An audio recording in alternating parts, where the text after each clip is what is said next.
يا حبيبنا علي شايل الله شايل الله يا إمام ابن الإمام simahum fi wujuhim min asari sujud. Sudah asari sujud ora usah diterjemah, nanti sensitif.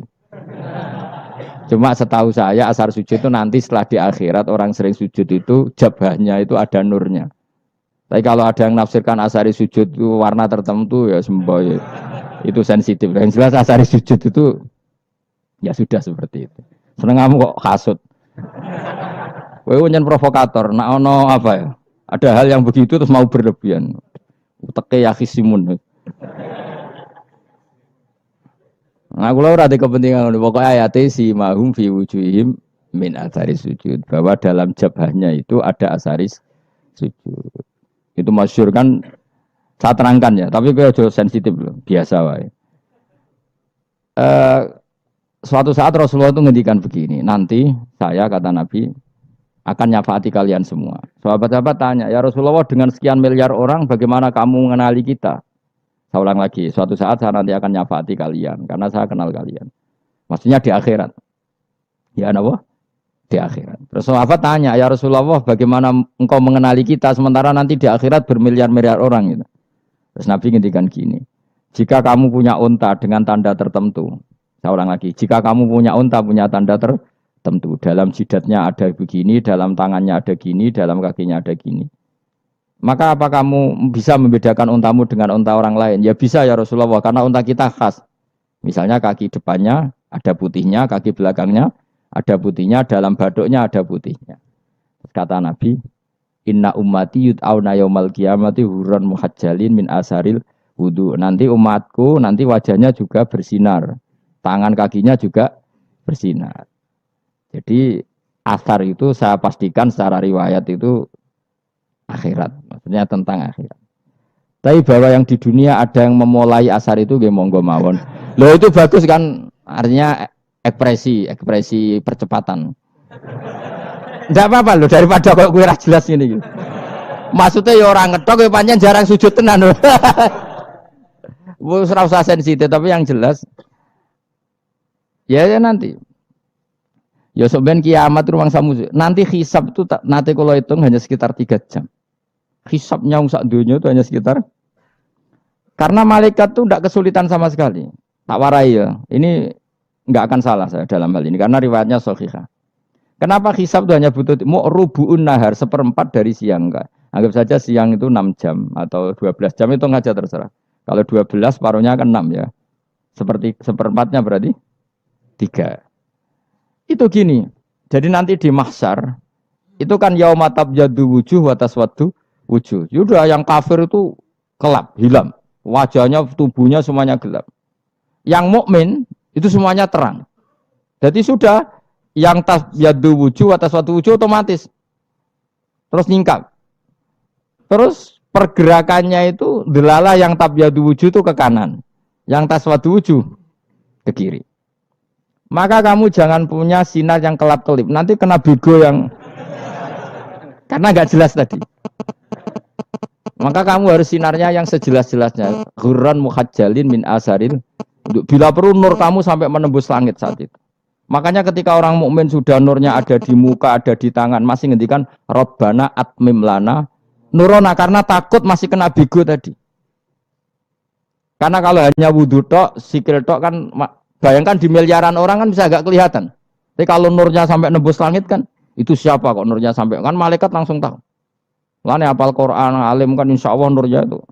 Sama zaman itu masih berdoa, Rabbana atmim lana, sempurnakan nur kami. Karena nanti identifikasi malaikat berdasar tadi, kalau ada nur berarti diletakkan ashabal yamin, kalau nggak ada nur ashabas shimal. Nah malaikat yang dibawa bigo itu kira-kira detail nggak? Dugaan saya kalau kelap-kelip pasti kena simal. Wah ini partai kiri mesti kan. Pemenang yang wudune mau dulet sirah tok sidik. Karena anak mazhab Syafi'i. Sebetulnya meskipun itu sebaiknya kalau basuh sirah iku kabeh ben ora kelap kelip mana aneh. Mana aneh pepes terus dulat-dulit tok. Iku sok ben ya itu.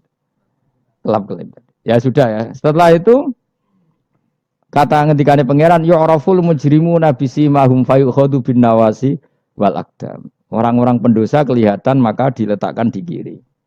Nah sama yang orang-orang baik simahum fi wujuhim min asari sujud. Jadi ayat itu jelas tentang akhirat. Tapi kira usah terus provokasi. Seneng kamu kok ya khisimun. Maksudnya provokator. Jadi nanti yang mukmin jelas nurnya. Lah nur ini nanti dengan kadar iman kamu, perilaku kamu. Ada yang kelap-kelip, ada yang... Nah yang kelap-kelip ini orang kena bigo itu tadi. Nanti setelah kena bigo ikut ashabi simal, yang kelap-kelip disortir lagi. Malaikat yang bagian detail kan ada nanti. Nah ini terus ditubir neraka. Yang kafir benar-benar neraka, yang ini ditubir neraka. Nah, itu nanti ini yang ngel-ngelok kanjeng Nabi digoleki ya ini itu. Mana sakit kanjeng Nabi, mana ono kiai soleh darani, nah iso soleh dewi sakit Nabi mereka terus goleki ndi umatku sing kelap-kelip terus dicari disyafaati. Ya, imma langsung dituruti Allah, wa imma diumbasik ning neraka. Ya terserah rencanamu piye kon aku kowe. Tapi yang jelas apa? Kiamat itu cepat sekali karena tadi ada identifikasi tadi. Makanya hanya cukup 3 jam karena tadi yang jelek kelihatan jelek, yang baik kelihatan baik. Makanya cepat. Ya araful mujrimuna bisimahum, orang pendosa dikenali lewat alamatnya yaitu taswaddu apa? Wujuh.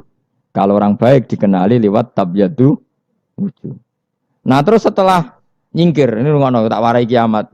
Setelah nyingkir itu faduri babenahum bisuril lahu bab.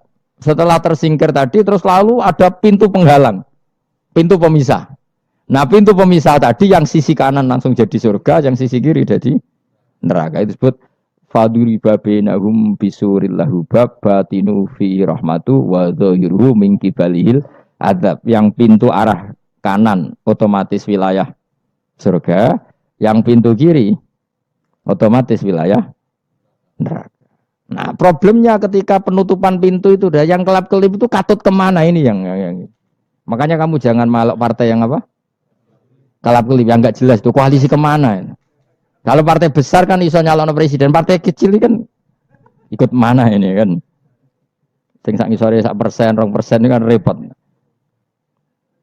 Lo coba misalnya nur kamu 2%, berarti gelap kamu kan 98%. Kira-kira malaikat mengkategorikan kemana coba? Ayo jawab. Gelap. Loh kok ada semangat. Padahal itu bagian dari kamu. Kalau satu tubuh itu sinarnya hanya 2%, kira-kira kategorinya itu partai gelap, partai terang. Kode semangat kok ada. Berarti kegaruk kemana? Kiri. Tapi bisa saja malaikat cara berpikir gini. Tapi kok ada cahayanya ya? Padahal kata Allah yang bercahaya ashabul yamin. Kan nggak ada bilang cahaya terang. Bisa saja malaikat alhamdulillah berpikir begitu. Ya nanti kita rayu saja supaya berpikir ini kan. Yang penting ada cahaya. Kan Allah tidak bilang terang apa kelap-kelip. Ya mungkin saja asal ada cahaya. Dikategorikan lahu nur. Punya apa? Nur. Tapi yang jelas saat itu pun yang sudah punya cahaya masih berdoa. Rabbana atsmim lana nurona. Ya Allah saya mohon sekali nur-nur kami sempurna. Jadi ini saya bantu teman-teman yang hafid-hafid supaya tahu maknanya ya.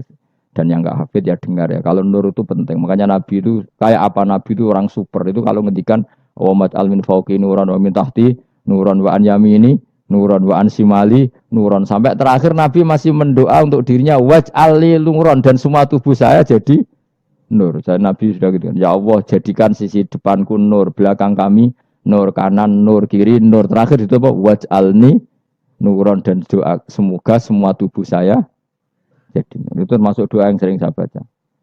Karena saya takut kelap-kelip tadi ini bahaya ini kalau malaikat. Saya tidak tahu cara berpikir malaikat tadi. Apa ngitung 98% maka dikategorikan apa? Gelap. Apa dihitung nurnya saja? Wong instruksinya Allah kan yang ada nur ashabul yamin. Meskipun kelap-kelip kan punya nur.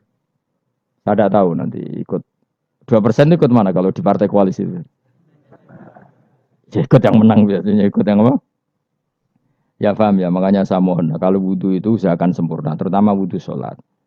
Kalau nggak wudhu sholat itu sebaiknya nggak sempurna, supaya ada bedanya wudhu sholat sama wudhu tidak sholat. Rasulullah itu masyhur gitu ya. Rasulullah itu kadang tawaddu'a wudhu'an khafifan, wudhu yang sederhana, yaitu hanya sekali-sekali dan tidak sempurna. Ketika ditanya as-sholat ya Rasulullah tidak. Misalnya saya habis makan, mau tidur, biasanya ya wudhu, tapi tentu tidak perlu sesempurna kayak wudhu sholat, biar ada bedanya. Rasulullah juga gitu. Beberapa kali beliau wudhu, tapi tidak sesempurna wudhunya untuk sholat. Masyhur itu di riwayat riwayat. Tawaddu'a wudhu'an khafifan, duna wudhu'ihi lis sholat. Tapi kalau wudhu untuk sholat, asbaghal wudhu, menyempurnakan wudhu. Jadi supaya ada bedanya wudhu sholat dan wudhu tidak sholat. Saya gak wong ora iso ngaji podo kabeh. Abu Bakar ya gitu. Ana wong poso sunat kok nyediakno buka, oh dimarahin. Istrinya pernah nyediakan buka beliau untuk puasa sunat. Itu embernya dipecahi Mbak Abu Bakar. Ditanya, kenapa gitu? Apakah kamu akan menyaingi Ramadan? Jadi gak boleh memperlakukan puasa sunat kayak Ramadan. Ya biasa saja kalau puasa sunat wah buka kolak opo. Ramadannya ya iri tuh. Ini gimana kok saya disaingi ini? Jadi kabeh itu ada proporsinya, ada apa? Makanya megang Quran ya wudu, megang wudu. Nah, kabeh gitaran terus wudu, pengiran tersinggung. Piye kok menjegal gitar wudu? Jadi gak boleh kebaikan disaingi itu juga gak boleh. Bapak gue sergep wudu sampai nyekel gitar. Yo, Quran tersinggung wasem niku gak sembrono kan. Malaikat panitia kan ya tersinggung. Kabeh itu kan ada proporsinya apa? Ada proporsinya.